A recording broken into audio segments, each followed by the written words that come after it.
नमस्कार, मेरा नाम नदीसा, मैं हिंदी विभाग की छात्रा।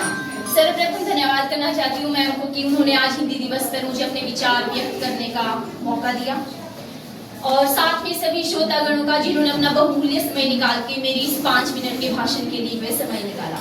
जैसा कि हम सभी जानते हैं आज 14 सितंबर है, जिसे कि हिंदी दिवस के रूप में मनाया जाता है। पर आपने कभी विचार किया कि हिंदी दिवस ही क्यों मनाया जाता है? कोई और जो भाषा है वो दिवस क्यों नहीं मनाया जाता? उर्दू दिवस हो गया या इंग्लिश दिवस हो गया या फारसी दिवस हो गया।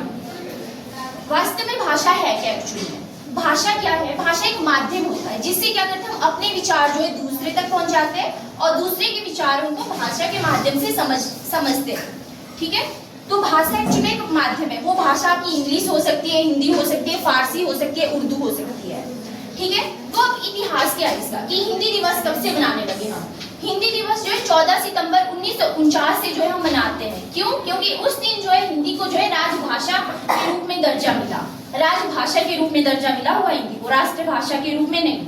और इस दिन को जो है स्मरण रखने के लिए इतना बड़ा निर्णय लिया गया कि हिंदी राजभाषा है, तो इसी दिन को याद करने के लिए जो है प्रत्येक वर्ष 14 सितंबर को जो है हिंदी दिवस मनाया जाता है। अब मैं आपको दो चीजें स्पष्ट करना चाहती हूँ। राज्य भाषा और राष्ट्रभाषा के बीच में अंतर क्या होता है? राजभाषा, राज जमा भाषा, राज यानी कि सरकार या शासन, सरकारी कामकाज की जो भाषा है वो क्या है? हिंदी। राष्ट्रभाषा, इसका मतलब हुआ कि पूरे जो राष्ट्र की भाषा है वो क्या है? भारत की कोई राष्ट्रभाषा नहीं है, हिंदी जो है भारत की जो है राजभाषा है। और शुरू में जब हिंदी दिवस बनाने का निर्णय लिया गया तो वो लिया गया था हिंदी को एक आदर और गौरव के रूप में मनाने के लिए कि भाई हाँ 14 सितंबर को इसे राजभाषा का दर्जा मिला है और इसको जो है हम प्रत्येक वर्ष 14 सितंबर को हिंदी दिवस के रूप में मनाएंगे। परंतु क्या हुआ कि धीरे धीरे समय बढ़ता गया और आज का परिप्रेक्ष्य हम देखते हैं। जब हम कहते हैं कि हम हिंदी दिवस मना रहे हैं तो उसको इस तरह से देखा जाता है कि हिंदी को बचाओ या फिर हिंदी का जो है हमें प्रचार प्रसार या महत्व के बारे में बताना है। नहीं, हिंदी अपने आप में संपूर्ण भाषा है, उसका महत्व सब कुछ है। परंतु हिंदी का वास्तविक जो मूल था बनाने का वो था कि राजभाषा के रूप में हमें जो है हिंदी को गौरव प्रदान करना है। परंतु हो भी क्यों ना, आज का जो युग है, आज का जो राष्ट्र है, उसमें धीरे धीरे हिंदी का जो महत्व है वो धीरे धीरे कम हो रहा है। और ये सिर्फ हिंदी विद्यार्थियों की या फिर हिंदी विभाग की या फिर हिंदी जो व्यक्ति हिंदी में सहज होते उनकी जिम्मेदारी नहीं है हिंदी दिवस मनाने की। ये हर एक प्रत्येक भारतीय नागरिक की जिम्मेदारी है हिंदी दिवस मनाने की, जो अपने आप को एक भारतीय नागरिक कहता है। क्यों? क्योंकि हिंदी हमारी राजभाषा है। राजभाषा है, हम राष्ट्र के अंदर रहते तो प्रत्येक व्यक्ति उसी में आता है। ठीक है, आज हम अन्य भाषाओं में जो है ज्ञान अर्जित करते हैं, अच्छी बात है, हमें अन्य भाषाओं का ज्ञान होना भी चाहिए।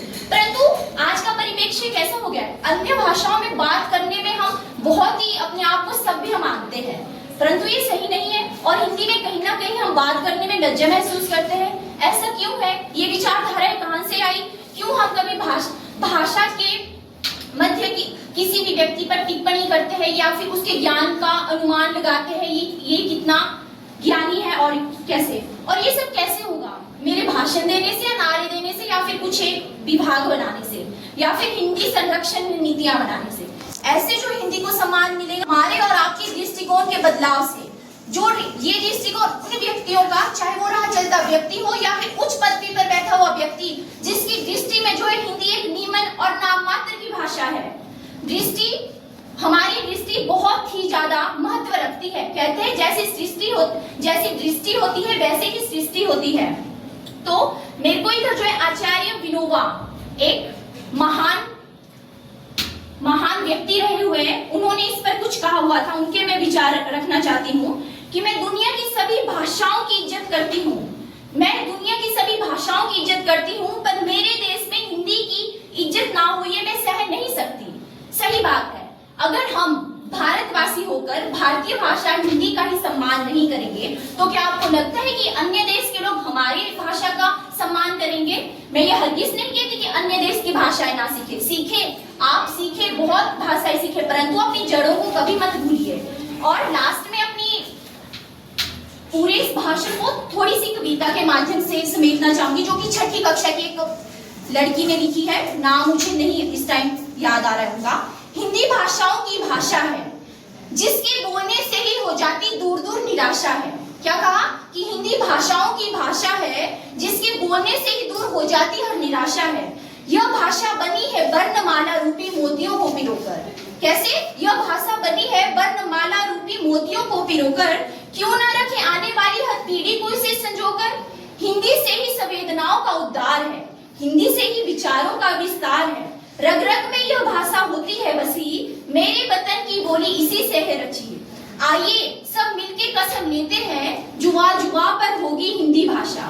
पर चलो जुआ जुआ पर न सही हिंदी भाषा, भले ही सीखे अन्य भाषा। पर चलो जुआ जुआ पर न सही हिंदी भाषा, भले ही सीखे अन्य भाषा। पर हिंदी की शान सर्वोपरि रहे, पर हिंदी की शान सर्वोपरि रहे, यही है मेरी आप सभी से अभिलाषा। धन्यवाद।